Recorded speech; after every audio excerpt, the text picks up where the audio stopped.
महाराष्ट्र राज्य बेरोजगार स्वयंरोजगार सहकारी संघावर सुभाष देसाई यांची निवड. कोल्हापूरच्या सर्किट हाऊस येथे ब्लॅक पॅन्थर पक्षाच्या वतीने महाराष्ट्र राज्य बेरोजगार स्वयंरोजगार सहकारी संघावर निवड झाल्याबद्दल सुभाष देसाई यांचा सत्कार करण्यात आला. जिल्हाध्यक्ष दयानंद कांबळे यांच्या हस्ते शाल व पुष्पगुच्छ देऊन त्यांचा गौरव करण्यात आला. कार्यक्रमाच्या अध्यक्षस्थानी लोकनेते सदाशिवराव मंडलिक सहकारी साखर कारखान्याचे संचालक अनिल सिद्धेश्वर होते.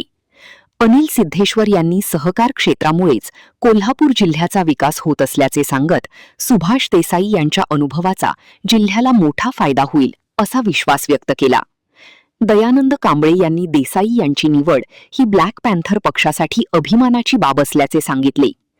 या माध्यमातून बेरोजगारांचे प्रश्न सोडवून स्वयंरोजगाराला चालना देण्यासाठी विशेष प्रयत्न केले जातील असेही त्यांनी नमूद केले. सत्काराला उत्तर देताना सुभाष देसाई यांनी माजी मंत्री रणजित सिंह मोहिते पाटील यांनी सामान्य कार्यकर्त्यांना संधी दिल्याबद्दल आभार मानले.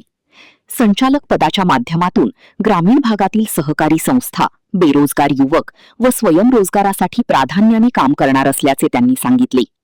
कार्यक्रमाला पक्षाचे विविध पदाधिकारी, महिला आघाडी व कार्यकर्ते मोठ्या संख्येने उपस्थित होते. महान कार्य न्यूजसाठी प्रकाश ऐनापुरे, चंदगड.